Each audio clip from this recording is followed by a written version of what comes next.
objects hovering in our skies, still unexplained. The FAA has now banned the drones over wide areas of New York and New Jersey amid dozens of sightings.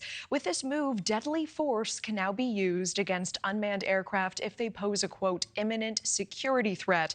And NewsNation's Elina Shirazi has the very latest on this drone mystery as the government is still staying relatively silent. Elina. Yeah, Natasha, they really are. There are still so many questions left to be answered. It's so far quiet at the White House after President Biden reassured once Americans there is nothing, quote, nefarious about the aircraft. But despite urging calm, states and the federal government have stepped up their actions this week in regard to the devices. For example, we've learned the Pentagon is now sending drone buster technology to military bases and is not ruling out shooting down some if they have to. The bottom line is that our forces, our commanders, if they observe UAS activity that they believe represents a threat, they have the authority to conduct mitigation operations.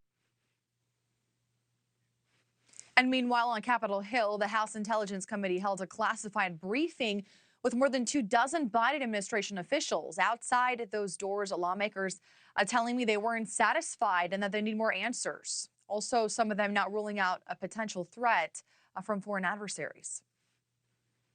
We got a lot of answers, but there's some unanswered questions. I think, quite frankly, the technology of drones has outpaced the law. There's no evidence that anybody is acting unlawfully here, or that any of these drones, in as much as the authorities know anything about them, are associated with anybody with malign intent. I think the FBI, the intelligence community, is taking this very seriously, is looking at every report, and to date, there's no evidence that there's anything nefarious going on. My judgment, based on my experience, is that those that are over our military sites are adversarial and most likely are coming from the People's Republic of China. It'll certainly be interesting to see how the new administration handles these drones. We know President-elect Trump, he even accused the Pentagon as well as the White House of a cover-up in all of this. Natasha. Yeah, it is fascinating. NewsNation's Elina Shirazi breaking that down for us. Thank you. And tonight, NewsNation is digging deeper into the drone mystery. NewsNation special correspondent and investigative journalist Ross Coulthard is dissecting the latest details in a brand new special tonight. He is speaking with former Pentagon insider and UFO hunter Luis Elizondo about these devices. Take a listen. The FBI say it's not theirs, Homeland Security say it's not theirs, and more importantly, the Department of Energy say it's not theirs.